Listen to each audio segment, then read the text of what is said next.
on behalf of Mr. Ken Matson and the national staff, I'd like to thank each and every one of you for your unwavering leadership, your commitment to your policyholders and to your consumers. Make no mistake about it. Without all of you on this telephone, we would not have a company. We would not be able to be called Family Heritage Globe Life. And sincerely, from the bottom of my heart, I'd like to thank you for all that you do, as I mentioned, because again, without you, we truly are not a company, and we're truly not the vision and focus that we want to be. So in saying that, this morning, guys and gals, I'm going to talk about a couple of things. You know, we have right now two great opportunities. Dan mentioned that first opportunity comes in play when we protect families and businesses. And just to show you what we do and how we do it, I have a few other colleagues in other businesses around the US and around the world that do supplement and voluntary insurance. I talked to a gentleman as of Friday morning. He operates 8 states in the US, and he was asking me how things were going. And we got into a conversation, and he said, yeah, we're doing pretty good. As of Friday morning, he operates 8 states, as I mentioned. He said that his team of over 610 selling agents had up approximately $145,000 worth of gap. I was hesitant to tell him that we were well over and close to $1 million by Friday afternoon. So when you put it into perspective, we have the best protecting business and families through all of you. So congratulations to you. I'm not here to talk about selling. I know that's happened quite a few times during these calls and over the last 6 to 8 weeks. I'm here to talk to you a little bit about recruiting. Yes, it's true. I'm a salesperson, and I'm going to talk to you about recruiting. So buckle in. This should be good. But the first thing that I want you to realize, as Dan mentioned, we have a great opportunity, and we have a great chance to give somebody an exceptional career. That's the first and foremost. And you know, I don't take that, and I know you don't take that lightly. So I want you to think of the national numbers now. In the US right now, I got my son to look up the unemployment rate. As of May, our unemployment rate was 14.7%. So lots of people. Then I asked him, how many does that equate to? He said, Dad, that's approximately 20 million people out of work. So let's put that into perspective. 20 million people out there looking for work. You know, ladies and gentlemen, we can impact the lives of the unemployed by focusing on recruiting. Approximately 6 years ago, I was polled in what Dan mentioned in my bio. I was polled to find out, you know, what does an agent profile or an agent look like? So we polled over 3,000 agents to find out why some were successful in our business and why some were not. So I'm here today to share those 4 profiles with you and have a discussion about them. So we broke down into 4 specific job factors. Some of you are going to say, I can't believe it, but this is truly the findings of what we find when talking to those specific agents. So the first thing I want to do is, I'm a visual person. If you have a piece of paper in front of you, your computer, your tab, whatever it might be, I want you to draw a rather large circle per se on that piece of paper or on that computer in front of you. Once you've drawn that circle, what I want you to do is I want you to cut it in half from top to bottom, bottom to top, please.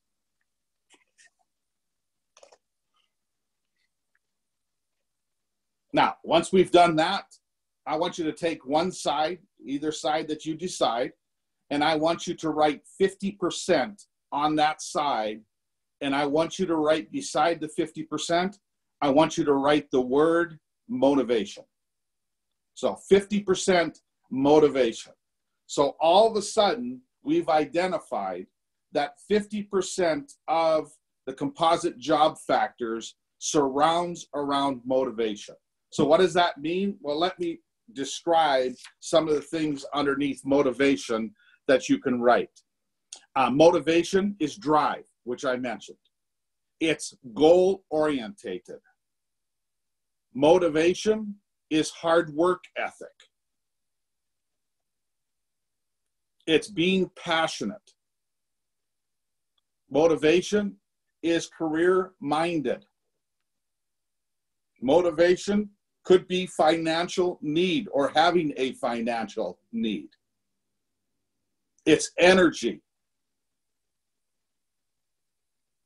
It's a self-starter, and it's action-oriented.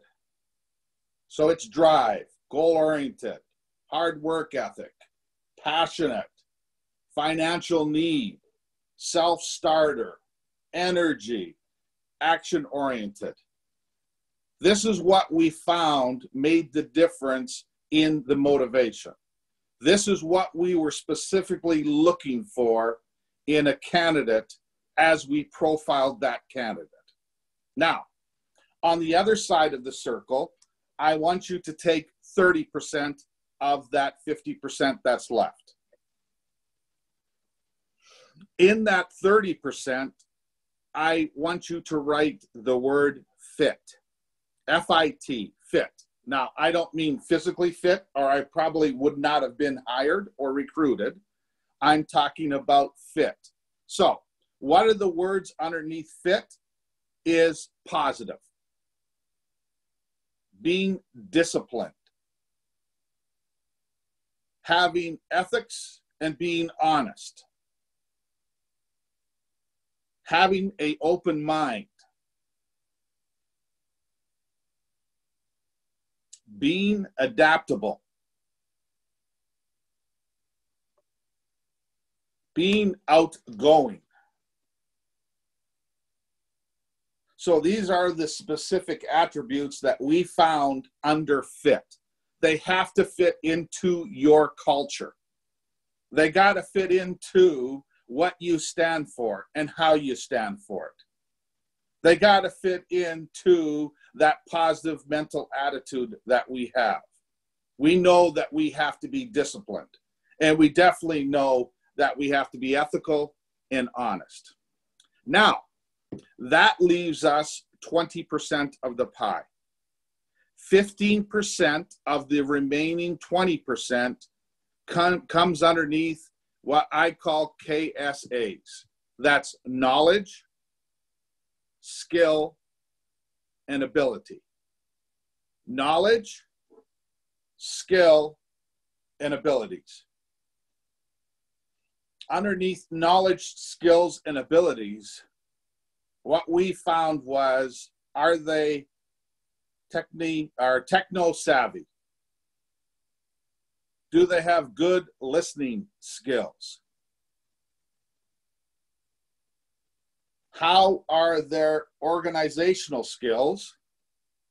And how are their presentation skills? Does this person know what time management is? Are they able to work independently? And do they have interpersonal skills? That makes up the knowledge, skills, and abilities. The last, we have 5%. And this really stood out when we did this profiling and we pulled the agents. This is something that I would think would be most of the pie, and quite frankly, it was the least of the pie. That last 5% comes with experience. Experience would be B2B, consumer, or C2C, sales work experience. It would come with having work history, number of years on the job. And last, it's about having past successes And those past successes could be in school, it could be work, it could be awards, etc., etc. So our profile indicated motivation, fit, knowledge, skills, and ability, and experience make up 100% of the profiling pie. The key now for you to follow through with is you need to design questions and talking points around the candidates that will identify these profiles. So I would tell you to break down each one: motivation, design 2, 3, 4, 5 talking points; fit, do the same; knowledge, skill, and ability, do the same; and experience, do the same. You could get some help and support from the agency builders, of course, from the agency owners, because they're experts at holding interviews and discussions. But your follow through would be just that. Now design specific questions that will identify that sales agent profile. So in saying that, hope this gave you a little bit more knowledge and enhance your recruiting. I'm going to change gears a little bit, and I'm going to end on something that I may call adversity, but it's really not adversity. It's about having questions. It's about having discussions with my teenagers and my senior at college over the course of the last 8 to 10 weeks, and really having discussions and learning more about our business and ourselves, because we don't know what we're made of really until we face the adversity that we face. So this is really a family thing that I did. So if it goes astray, I don't think it will. But these are discussions that I know all of you are probably having with your families. Dan talked about his 17-year-old daughter. I have a 17-year-old daughter. So I know I didn't get a burrito this morning and a drink. So I'm going to write that down on my special notes. Maybe I'll get a cheese grilled sandwich later on in the day or something. So here we go. I want you to consider these situations, please. Consider these. Who on this call has had to become a doctor, a nurse, to tend to an ill family member? Think about that. Normally, we just pack up and go to the doctor or to the hospital. We don't do that nowadays. Not as of yet. We hopefully will go back to that. But how many of us have played that role? How many of us have become a teacher and have homeschooled their children? I hear and see that on a day-to-day basis. And believe me, when my kids come and ask me about homeschool, I run. I hide. I leave that right up to my beautiful wife because that is her forte. But think of it. We didn't have to do that before. We were out and about. We were dealing with B2B. We were dealing with C2C. We were dealing with our businesses. Who on this call has become a psychologist to listen to anxieties and concerns of not only the family, but of friends and relatives? How about this one? Who has become a mediator in between family arguments? That's been as early as last night. So don't play Yahtzee at 10 o'clock at night. How about this one? Who's become a safety regulator to monitor your family's welfare? Think of that one. You know, you got teenagers that want to go out. You want to go out. Spouse wants to go out. How are you dressing? What's your welfare? What are you doing? And who has become a carnival master, keeping your family occupied with games and fun on a regular basis? Especially those little ones. I don't have any little ones, but I used to have little ones. And I know the time and effort that you put into your family to keep them involved in having fun. And then the last one, who has worked together to encourage family love, cooperation, and harmony? So after hearing this, what has this taught us about our business over the past few months? Well, here's what it's taught me and my family. It's taught us to be compassionate for our family and for our business. It has taught us to be patient as we've learned a new system and we're continuously learning systems. Hey, it's taught us to be self-motivated. As we are forced to stay at home, we have to find new ways that we can motivate ourselves and our teams around us. It's taught us a newfound respect for all the people that live around us. And last but certainly not least, it has taught us we are all resilient and adaptable. So ladies and gentlemen, this defines your family at home, and it defines all of us as a family at Family Heritage in the Family Heritage Division.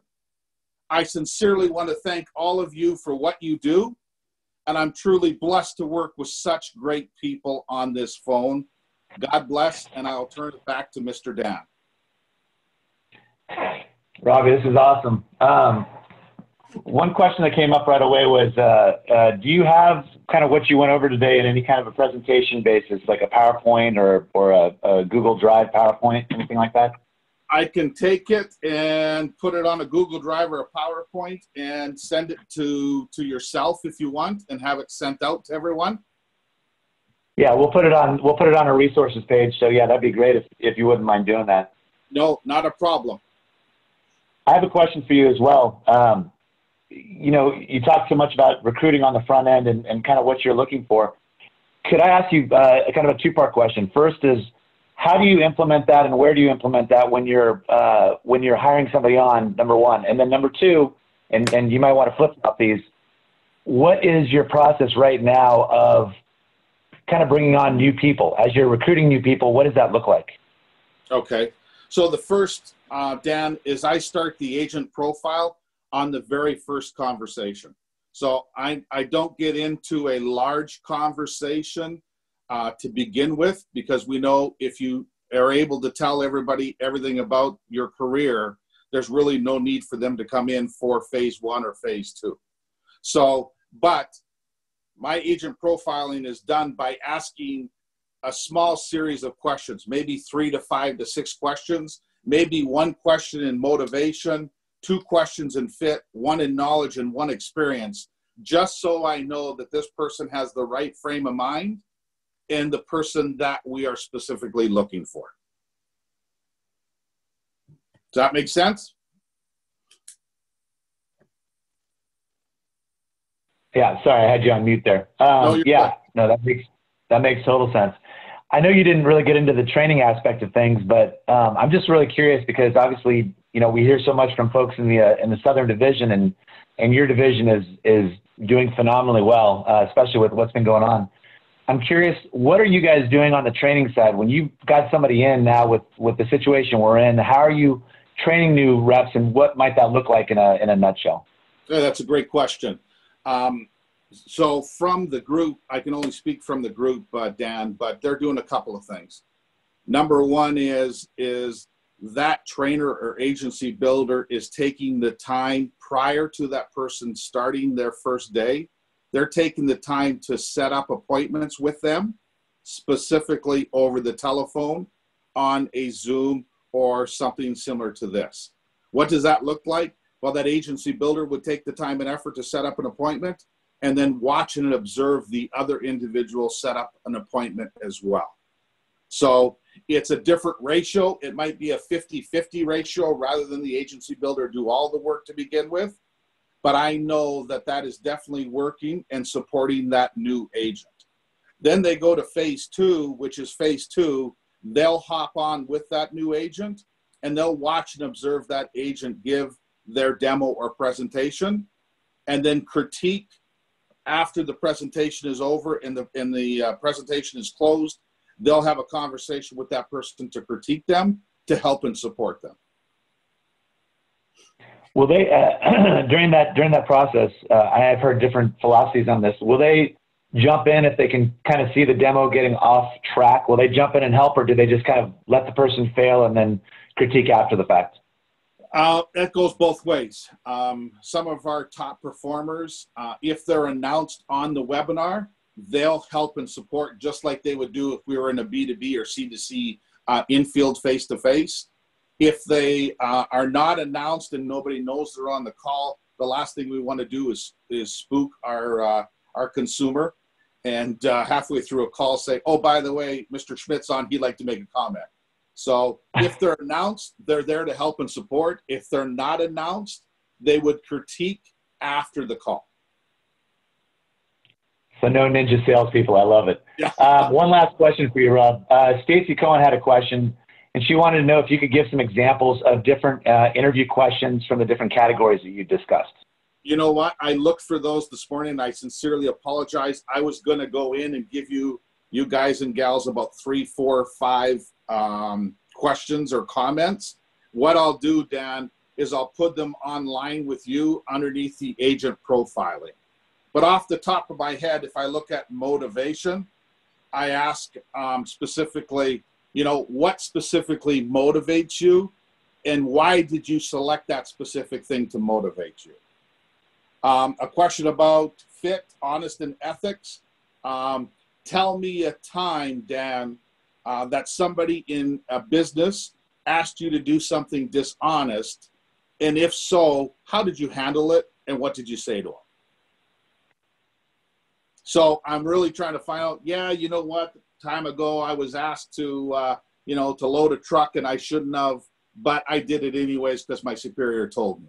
So you really find out the person. The next in knowledge, skills, and abilities, you know, tell me about your technology savvy. How much do you use the computer? How would you rate yourself on being techno savvy?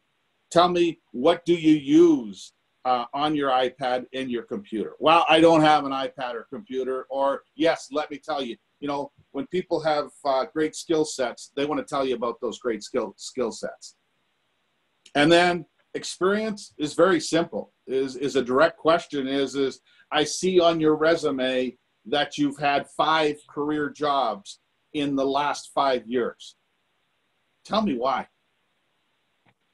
Is it something out of these careers that they're not giving you for you to move your career forward?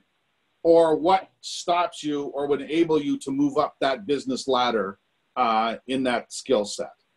So I can take, that's just 4 of the top ones off the top of my head that I know that I've utilized and used. I'll take them and add them to the agent profiling, and then you can put them online. And I think I have approximately, you know, 7 to 10 in each category.